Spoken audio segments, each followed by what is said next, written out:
The snow is coming down in thick, silent sheets. It doesn't fall so much as drift, as though the world has slowed its breathing to a silent prayer. Private First Class Samuel Sammy Jones adjusts the olive-drab scarf beneath his M1 steel helmet and exhales into the icy air. The fog escaping his lips vanishes barely a foot away. He's 21 years old, a farm boy out of Cedar Rapids, Iowa. He's never seen snow like this. Not even in the worst January back home did it coat the world so completely. Swallowing noise and hope. But this isn't Iowa, this is the Ardennes, and Sammy's 101st Airborne Squad is duggan along a nameless stretch of road east of Bastogne, on the very edge of what would soon become one of the most brutal battles of the war. His weapon, slung low on its thick canvas webbing, doesn't look like the rifle he trained with at Fort Benning. No walnut stock, no meticulous millwork, not even blued steel. No, this thing is ugly. Stamped metal, welded seams, a wire stock that feels more like a coat hanger than a firearm. The M3.45 caliber submachine gun, the grease gun, they call it. It looks like something you'd find on a factory floor in Detroit. Not the front lines of the biggest war the world has ever seen. A cheap knockoff of the German MP40. The officers said, a weapon for tank crews. A poor man's Tommy gun. But Sammy's glad to have it. It's lighter than an M1 Garand. Easy to fire. Holds 30 rounds of .45 ACP, the same heavy slug that knocked men down in the trenches of the Great War. It's not pretty, but it's his. He slaps the side of the magazine well to break free a chunk of frozen mud. Somewhere out in the timber, the distant rumble of heavy engines rolls through the forest. Almost like thunder, but angrier, closer, louder. Then, a voice from behind. Gruff, commanding. Jones, eyes forward. It's Staff Sergeant William Harkness. 34, New York born, 3 years in the Army. He's the closest thing the squad has to a father out here. And his face is drawn tight with something no one wants to admit out loud. We hear it too, Sarge, Jones mutters. Harkness nods. Tigers, maybe, or panthers. The Krauts are movin', and they ain't sneakin' anymore. As if on cue, the wind shifts. Down the road, the distinct metallic clank of tank tracks on frozen asphalt echoes between the trees. The snow keeps falling, masking visibility, but nothing hides the truth now. The Germans weren't retreating, they were coming. By nightfall, Sammy would come to understand just how valuable, and underestimated, his toy gun really was. December 16, 1944, 0520 hours. The forest erupts. An artillery barrage slams down like the wrath of a vengeful god.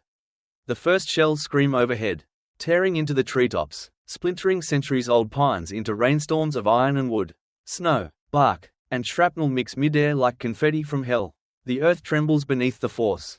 There's no warning, no pattern, just chaos, fire, and noise.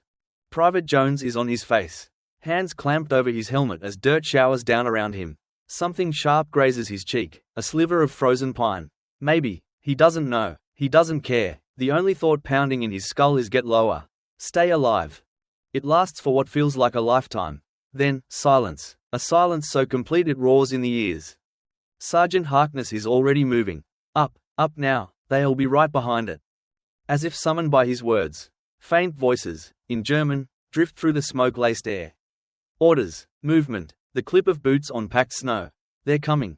Jones scrambles up, clutching the M3 tight. Harkness crouches beside him, hands steady, eyes front. The squad lines the ditch facing the road.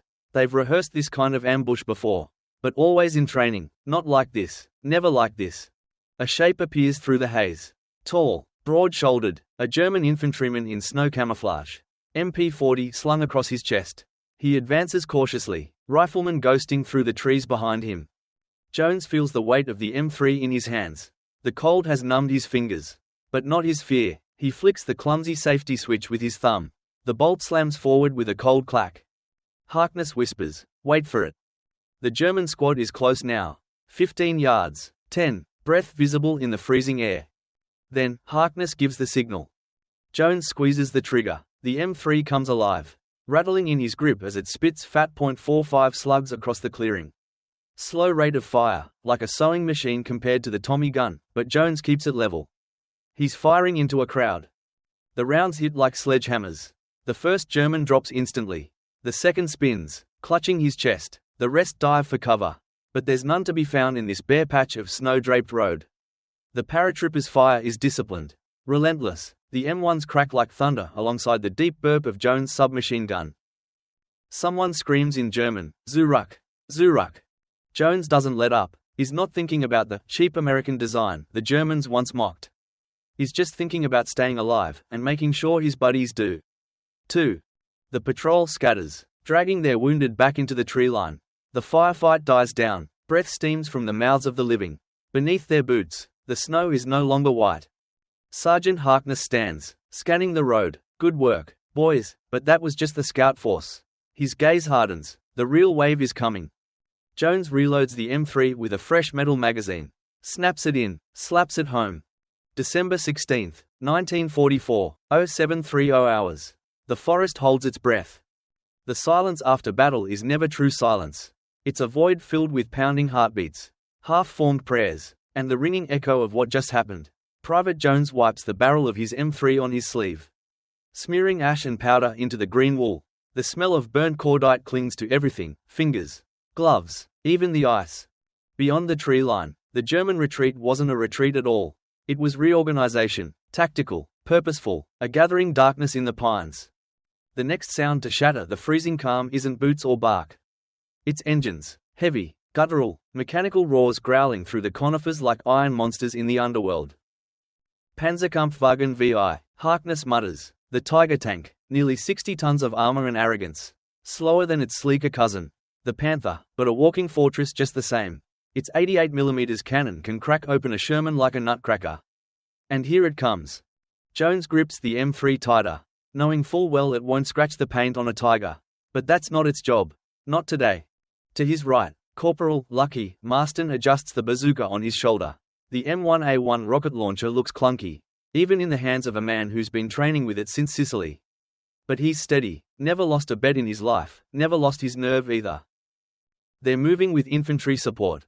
Harkness says, they'll push through the center. Tanks on the road, grunts in the trees. Jones, Marston, focus on the infantry. We keep M back so the bazooka team has a shot.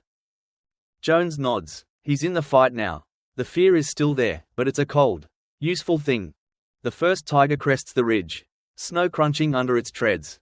Behind it, half-tracks carrying Wehrmacht grenadiers race forward, engines belching smoke into the morning air. Their silhouettes are ghostly shapes against the powder-white landscape. A chill gust cuts through the forest just as the Tiger's commander pops his head out of the turret. His field cap is dusted with snow. He scans the tree line with binoculars, but he's too late. A shot rings out, Harkness with his M1. The German captain slumps backward, dropping like a marionette cut loose. The hatch slams shut. The Tiger's gun roars, a plume of flame and an explosion of splintered earth just yards from Jones' position. Chaos returns. Machine gun fire tears through the trees as German infantry fans out. Bullets ping off frozen bark, crack through branches, zip past helmeted heads. Jones leans from cover and squeezes the M3's trigger. The slow, steady thup sends .45 rounds lurching through the charging line of grey coats. One soldier is hit, staggers, then falls. Jones shifts aim, fires again. Another man drops, clutching his side. The grease gun is crude, but at this range, it's a cleaver, a close-quarters reaper. To his left, Marston lights the rocket. The bazooka coughs flame, and a screaming warhead races toward the Tiger's exposed flank. It hits. The explosion rocks the whole damn forest. The Tiger shudders, belches flame from its engine deck, and goes still. The turret hangs slightly askew. A wounded beast. Reload, Harkness barks. But the Germans don't wait. Grey shapes move through the smoke, firing as they advance. They're shouting, voices rising in anger. Command, desperation. Jones swaps magazines. The wire stock digs into his collarbone as he braces the M3 against a fallen trunk. Steady, slow. The Germans are only 30 yards now. 20. He fires in short bursts. The weapon bucks gently, the bolt cycling like a piston. His breath fogs the air. Snowflakes melt on the muzzle. Men fall, stumble, falter. And yet, they keep coming. A storm of men and steel, crashing into the last thin line of airborne troops holding the road to Bastogne. Sammy Jones doesn't feel like a kid from Iowa anymore. He feels like a survivor. December 16, 1944, 0845 hours. The forest no longer feels like a forest. It feels like a graveyard. The Tiger burns in the center of the road, sending plumes of oily smoke into the iron-gray sky. Snowflakes hiss and melt as they strike the glowing hull. The heat from the blast has melted the ice for yards around, revealing muddy slush beneath, a grim reminder of how quickly life and death can exchange places in this frozen hell. But the fight isn't over. It's just shape-shifted. The German half-tracks, seeing their armor in flames, pull back with grinding gears. The infantry left behind make their move. They're close now, too close for artillery, too risky for tanks. This is infantry work, knives in the snow, bullets in the breathless cold. Jones and his squad shift positions between the trees, using every frozen log, every depression in the snow as cover. The air is thick with the stench of cordite and pine. The ringing in Jones' ears from the earlier bombardment refuses to fade. Beside him, Private Rudy Rook Henderson is bleeding from the ear, a nasty slice from a flying branch. But he's alive, and his bar, the Browning automatic rifle, is barking out lead with every squeeze of the trigger. The heavy .30 cal bullets stitch the ground in front of advancing Germans, kicking up plumes of snow and dirt. Then, a scream. Corporal Marston, his bazooka team is hit. One man down, the rocket tube lies abandoned, half buried in the snow. Marston, Harkness yells, but the answer is just a guttural cry. There's no more time, no more clear targets. It's all gone tight, close, personal. Jones feels the change before he sees it. The Germans are no longer firing in volleys. They're coming in bursts, inside 50 yards, inside 20, shadows between trees, shapes between breaths. His M3 is nearly empty again. He ejects the spent magazine, letting it drop into the snow. His hands fumble at his belt, fingers numb inside the cold leather gloves. But training kicks in, muscle memory, insert, slam, rack the bolt. He turns just in time to see a German soldier break through the tree line, rifle in hand. Bayonet fixed, eyes wild beneath a field cap. Jones fires, the M3 coughs, the German stumbles, hits the snow, and doesn't rise. Then another, and another, they keep coming. Jones shifts again, his back pressed against the rough bark of a pine. The M3 braced across his chest. He can't remember the last time he blinked. His eyes burn, his breath hangs like smoke signals in the frozen air. Someone shouts from up the line, low ammo. Harkness raises his voice over the storm, hold what you got. Reinforcements are coming. Jones isn't sure if that's true, but Harkness says it like it is. So it must be. A few more bursts, a few more feet, a few more seconds. That's how men like 'em measure time now. Suddenly, silence again, not peace, just the kind of silence where even the crows don't dare speak. Jones looks into the trees. No movement, no advance. The Germans have melted back into the pines. Retreating? Regrouping? He doesn't know, but for the first time since daybreak, he lets his shoulders sag. Just an inch. He checks the M3's chamber, sees the bolt locked forward. His last mag is already half spent. The world narrows to that cold little fact. He presses his back to the tree, clenches his jaw. The cold doesn't just take your fingers. It takes who you were. Leaves what the war needs. December 17, 1944, 1015 hours. The forest is deceptively still. Fresh snow has fallen during the night. A quiet, powdery blanket now covers the carnage from the day before. The tiger's blackened remains lie half submerged in white, its once magnificent silhouette reduced to a charred husk. Frost gathers on the scorched track links, glimmering in the morning light. Sammy Jones wakes with a start. Leaning against the tree he fell asleep under, M3 still cradled in his gloved hands. His breath is ragged, his muscles ache, every joint protests as he shifts his weight. He hasn't slept properly in 36 hours, maybe 48. In the Ardennes, time melts and refreezes in unpredictable shapes. The silence isn't comforting, it's ominous, too calm, too ordered, as if the whole forest is sitting on the same frozen edge as the American line. Jones, a voice says, gentle but gravelly.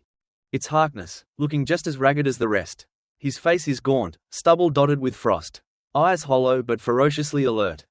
Get that grease gun topped off. Feeding frenzy's not done yet.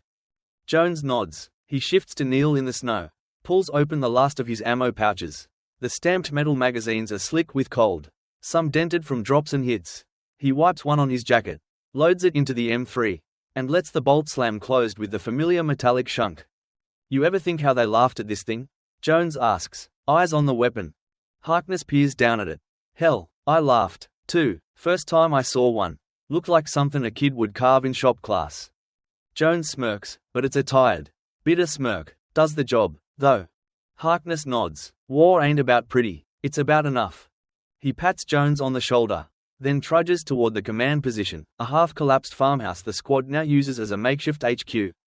Its roof is gone, blown away, but the remaining stone walls and shattered windows offer some respite from the wind. Inside, Lieutenant Harper is hunched over a field map, brow knitted tight beneath his helmet. A plan is forming, or trying to. The Bastogne perimeter was never supposed to be the front line. But here they are, paratroopers, tank crews, clerks, medics, holding off the largest armored assault the Germans had launched on the Western Front since 1940. And facing them, somewhere in those snowy woods, is the 2nd Panzer Division. And behind it, the 116th Panzer. And somewhere beyond that, Kampfgruppe Piper, the Waffen-SS vanguard, ready to carve into the Allied rear like a butcher. The Americans are outnumbered, outgunned, surrounded. And yet, Jones thinks, as he glances back to his M3, they're not outdone. That weapon in his hand, crude, cheap, ugly, tells a story the Germans failed to read. A story about factories back home in Detroit and Chicago, where men and women who had never seen war bled sweat and steel into weapons stamped by the million. Symbols of industrial might, of readiness, of a nation that didn't need elegance to win, just will. A twig snaps in the distance. Jones freezes, his eyes dart toward the tree line. No wind, no birds, no excuse. He raises the M3 slowly, the stock braced against his chest. His breath steadies. Movement in the trees, figures, low, cautious. American uniforms? He squints. A white flag rises from one of the helmets. A medic armband follows. Holy hell, Jones whispers. It's a group of battered 28th Infantry survivors, stragglers from the initial assault. They've fought their way back through German lines. Frostbitten, starving, but alive. As they stagger into American positions, one of them stops dead in his tracks, staring at Jones' weapon. Is that the new grease gun? He asks. Voice hoarse. Jones turns the weapon in his hand and nods. A slow grin creeps across the man's cracked lips. Heard the Krauts called it a toy. Guess they're not laughing now. Jones doesn't smile this time. He simply checks the bolt, looks into the woods, and feels ready. Because the forest won't stay silent for long. December 17, 1944, 1,200 hours. The Ardennes is a world suspended between frost and fire. The stragglers from the 28th Infantry are now huddled around small, smokeless fires, warming their hands over heat tabs and sharing stories of shattered lines and shattered nerves. But the rest of the men are bracing themselves. The forest isn't quiet anymore. It hasn't been for the last hour. Small arms fire cracks at irregular intervals, a probing shot here, a return volley there. German scouts testing the reach of the American lines, feeling for weaknesses, or maybe just waiting, the kind of waiting that sets your teeth on edge. Jones crouches in the shallow foxhole he and Rook have scraped together, eyes flicking to every shift in the wind. His fingers flex around the M3's grip, thumb resting just above the safety notch. The weapon feels heavier with each hour he carries it, but also more a part of him. A tool shaped by necessity, not pride. To his right, Rook swaps out the empty barrel of the bar for a spare. He winces as he tightens the latch. His shoulder bears the deep bruise of yesterday's recoil, a soldier's badge. Think they'll hit before dark? Rook asks casually, not looking up. They're German, Jones answers. They'll hit at dawn, noon, midnight, doesn't matter. Rook snorts. Hell of a way to spend Christmas week. Huh? Before Jones can answer, the air shifts, and everything inside him snaps to alert. A distant whump echoes through the trees, followed by the eerie whooshing sound of shells in flight. Mortars, someone yells. The forest comes alive with fire and steel. The first round crashes into the frozen earth just 50 yards away, sending a column of dirt, snow, and splintered root high into the air. The pressure wave slams Jones' helmet against the back of his head, stunning him. Down, Harkness shouts from somewhere to the left. Jones dives, face in the snow, arms covering the back of his neck as another mortar lands. Even closer this time, the world shrinks to dirt and sound and pain. Then, just as suddenly, it stops. No more explosions, just the echo of agony dissipating between the pines. Jones lifts his head, spitting snow from his mouth. Rook is beside him, eyes wide, ears still ringing. The world swims back into focus. Then, a whistle, sharp, clear, and familiar. German. Stormtroopers. Harkness roars. They're charging. The first grey shapes emerge from the tree line, not careful, not probing this time, running, screaming, armed with MP40s. Car 98 kiloseconds, bayonets fixed. A stern troop of veterans. They're coming in fast. The Americans open up. The forest explodes in gunfire. M1 Garand's bark in rhythmic thunder. The bar spits flames. And Jones, kneeling now, breath steady, squeezes the M3's trigger in short, controlled bursts. The .45 slugs hit like hammers. At this range, the weapon's shortcomings vanish. No sights? No problem. Just point and hold, and let the metal rain. 2 Germans drop. A third staggers, clutching his throat. But still, they come, hardened by Stalingrad, Kursk, the Falaise Gap. This is not a fight of distance, but of will. A German soldier lunges behind a tree just 15 yards away. Firing wild, Jones rolls left, feels the bullets tear through the space he was just in. Snow sprays up around him. His gloved finger pulls the trigger again, thup thup thup, and the foe slumps onto the snow. The life gone from his eyes. Rook's bar thunders beside him. Harkness, rifle empty, fixes his bayonet and charges forward. Let loose a primal roar. This isn't a line anymore. It's a brawl in the bones of the earth. Men scream, weapons jam, lives end. And through it all, one thing endures. A crude, stamped metal gun, ugly, but unflinching, a product of speed, not vanity, a child of necessity. The grease gun roars. And the world listens. December 17, 1944, 1,300 hours. The pines of Bastogne bleed men and metal. Jones is breathing hard. Every inhale stings like hot needles in the lungs. Every exhale clouds his vision for a split second, just long enough to scare him. His world is narrowed to the sights of a crude submachine gun. The blazing, or misfiring, rifles of his comrades. And the screams echoing through the timber as steel meets flesh. He crouches behind a tree trunk, fingers numb and stiff around the M3's cold frame. His last full mag is already down to half. Time and bullets, running out. Harkness is 5 yards ahead, pinned behind a fallen log. He leans out, fires his M1, ducks back, fires again, then curses. Jones, left flank, they're pushing through by the boulder. Jones shifts, crawls in the snow, heart pounding. He plants himself low, the grease gun resting on his knee. His eyes sharpen. Through the snowfall, 2 silhouettes, Germans, moving fast, crouched low, one covering the other. They've done this before. Jones steadies his aim, thumb on the greasy safety notch. He tilts the M3 off safety, just a half-second decision, and fires in disciplined bursts. 3 rounds, pause, 3 more. One German's helmet pops off as he falls. The second dives for cover. Returns fire blindly. Jones ducks as bullets slash bark overhead. Chips a frozen wood rain on his neck. He leans out, fires again. The second man tumbles, motionless. Jones exhales, checks his mag again, 1/4 left. He slaps the receiver, bracing himself for the next threat. Across the clearing, a wounded German shouts orders back into the trees. His MP40 is empty. He reaches for a new mag, but before he can, a shadow descends on him, a paratrooper wielding his M1 like a club. The butt comes down with chilling finality. The forest grows quieter, no less deadly, but quieter. The snow muffles everything, even the dying. Harkness calls out, cease fire. All clear, for now. Jones doesn't lower his weapon. He just breathes, in, out. His pulse finally slows. And then, out of the trees, he hears voices, distant at first, then louder. American voices. The 501st Parachute Infantry Regiment.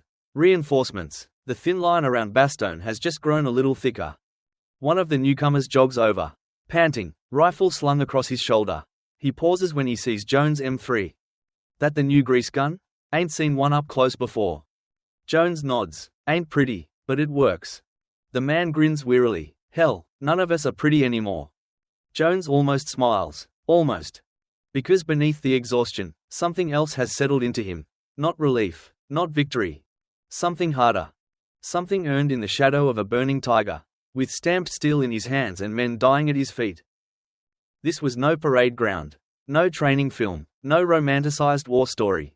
This was Ardennes, cold, brutal, unforgiving. And the grease gun, mocked by enemies, overlooked by engineers, was here, doing its job, just like the men carrying it. Let the Germans laugh all they want.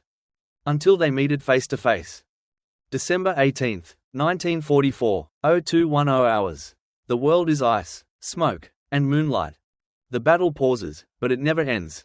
The dead are still, the living are restless. Sleep comes in shreds, if at all. Private Sammy Jones lies curled in a foxhole. M3 cradled to his chest like a relic. The weapon's icy frame is the only solid thing in his world right now. Everything else, the sky, the trees, even the ground, seems to shift beneath the weight of exhaustion. Jones hasn't eaten in a day and a half. He can't remember the warmth of a cooked meal or the softness of a real bed. But he remembers every face of the men he's seen fall, on both sides. Some in silence, some screaming. It's not heroism that holds the line here. It's stubbornness, duty, fear. The snow glows faintly under the rising moon as the night watch changes. Fresh clusters of troopers from the 501st join the line. Their breath steaming in the frozen air. Got any food? One asks. Jones shakes his head.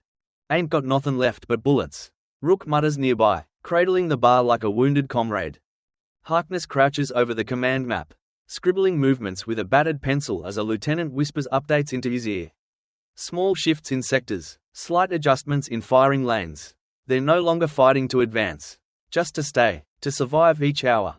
Jones rubs the ice crystals from his helmet brim and checks his M3 again. Something stirs in the tree line. Contacts, east, someone hisses. The forest answers with a sudden crack, a single rifle shot.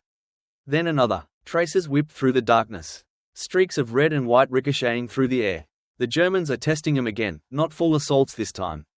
Harassment, distraction, mental war. Jones squeezes the trigger in semi-auto, sending a burst of .45 ACP slugs into the ambiguous darkness. The M3's slow rate of fire is suddenly an advantage, less waste. More control in the chaos. The bursts last a minute, maybe two. Then, silence again. The forest breathes with them. Hold your fire, Harkness calls. They're just trying to feel us out. We're still here, they know that now. Jones lowers the grease gun. His heart slows again. His breath condenses in the moonlight as he exhales relief, or maybe just exhaustion. A thought crosses his mind. Unbidden, what if this is it? What if we don't get out? He looks down at the M3. Its metal body dull and scarred. Not elegant, not famous. It'll never have the swagger of the Thompson or the mystique of a Car 98K. But here, right now, it's the equalizer. A tool for desperate men in desperate times. Because in the end, it's not the weapon that wins the war. It's the hands that wield it. The frozen hours press on. The line holds, barely, but it holds. December 20th, 1944, 0900 hours. The winds of change blow cold through the Ardennes. Sammy Jones has lost track of time. Days blur into each other like the endless white of the snowstorm that coats the earth in a shroud of oblivion. His hands are stiff, his legs aching from crouching, running, and crawling through the drifts. The air feels different today, though, thinner, tighter, as if the weight of everything that's happened, and everything yet to come, is finally pressing down on them all. The sound of heavy engines reverberates through the trees. It's a sound that has become both a promise and a threat. The German tanks are still out there. Somewhere, the remnants of the German offensive have turned the Ardennes into a smoldering battlefield. But this morning, this strange, quiet morning, the ground beneath Jones' feet feels different. Something's shifting. Harkness appears at his side, his face drawn tight with fatigue but determined. As always, his M1 rifle is slung across his back now, but the M3 in Jones' hands is still his primary weapon. It feels like an extension of his body at this point, no longer something he has to think about. Just something he does. The grease gun is familiar, intimate. It's been with him through everything. We're holding, Harkness says, eyes scanning the horizon. No big push today, could be the calm before the storm. Jones doesn't say anything at first. His eyes are fixed on the tree line, where the shadows are beginning to move again. Distant figures. The enemy is still out there. They're always out there, but something feels different this time. The tension in the air is thinner, like the Germans are testing something. A reconnaissance? A feint? Or are they finally getting tired? Another voice cuts through the tension, one of the reinforcements from the 501st. Sir, we've got radio intercepts. The Krauts are pulling back. The words land heavy in the air. For a moment, no one speaks. Pulling back? Harkness asks, his voice low and almost disbelieving. The bastards are retreating? Jones doesn't know what to think. It feels too soon, too sudden. It doesn't fit with the battles they've been fighting, one brutal, relentless wave after another. But here it is, the faintest glimmer of hope in the bitter, frozen landscape. They've exhausted themselves, the officer says, his voice grim. They're bleeding men and tanks faster than they can replace them. We're holding them here, but we're not the only ones. The whole line is stiffening. The Germans are retreating, repositioning. The word retreating is like a spell. A distant dream that Jones can hardly believe. The enemy, pulling back. They've been hearing the sounds of artillery, of distant battles, of bigger guns further north. The lines have held, for now. We stay sharp, Harkness orders, his voice steady but filled with a quiet relief. We stay in position until we get confirmation. No taking the foot off the gas. You hear me?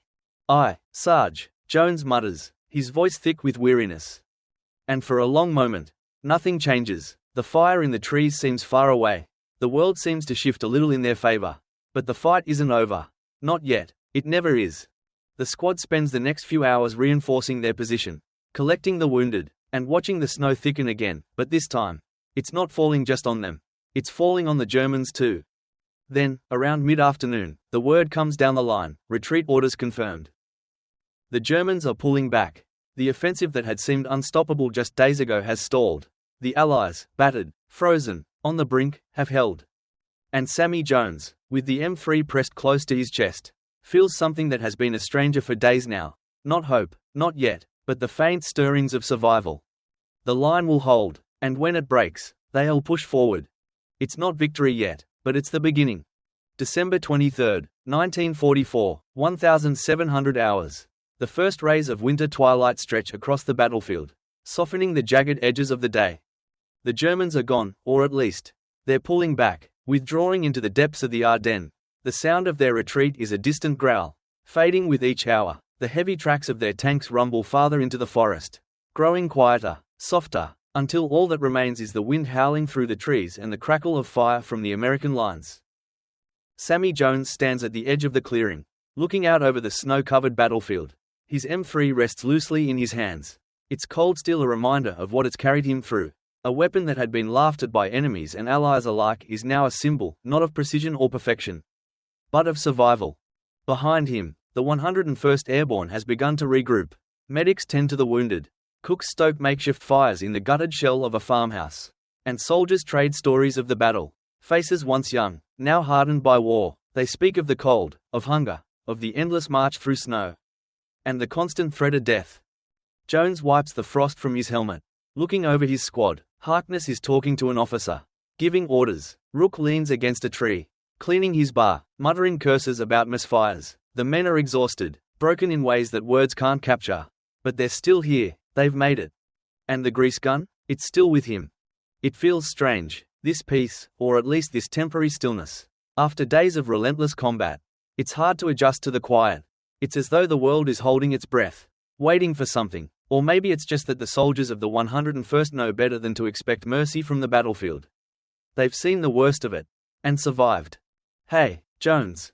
He turns, instinctively reaching for the M3 as if to steady it in his grip. But it's just Harkness, stepping through the snow toward him, his boots crunching the frozen earth. The sergeant's face is lined with wear, but his eyes hold something else, something deeper. You're not a kid anymore. Kid, Harkness says, his voice rough but not unkind. Not after this. Jones blinks, unsure how to respond, is not sure what to say, not sure if he even feels different. He's still that farm boy from Iowa, right? Or is he something else now? The cold has carved a new shape into him, something that the army, or war, or time will never quite be able to erase. But at the same time, he's aware that the M3, clumsy and crude as it is, has made him something more than just a survivor. It has made him part of the machinery of war. Not a cog, exactly, but something important nonetheless. Yeah, Jones says finally, nodding at the submachine gun. Guess not. Harkness claps him on the back. You did good out there. You all did. Jones doesn't answer. He looks down at the grease gun in his hands, the heavy weight of it more comforting now than it ever was before. It has seen him through the worst of this fight. It has proven its worth, not by design or engineering, but by sheer force of function. The German soldiers who mocked it, they were the ones who didn't understand the essence of war. War wasn't about beauty or finesse. It wasn't about perfection. War was about getting the job done, surviving, keeping the line. And the M3, the grease gun, had done that. It had kept the line, over and over again. The silence around him is broken by a distant shout. Orders are being relayed down the line. Reinforcements are coming. The line is being extended. But the retreating Germans are no longer the primary threat. The war is far from over. But for now, the line holds. And Sammy Jones, with his M3 in hand, feels something else stirring beneath the exhaustion. Not relief, not yet. But something harder, something that had only started to grow during those first brutal hours in the snow-covered forest of Bastogne. He turns away from the battlefield and begins to walk back toward his squad. He's been through hell, he's made it through the worst of it. And he knows this, they've all made it through because they understood something the enemy didn't. They knew what mattered when it counted. Survival, determination, and the weapons in their hands. For now, the line holds.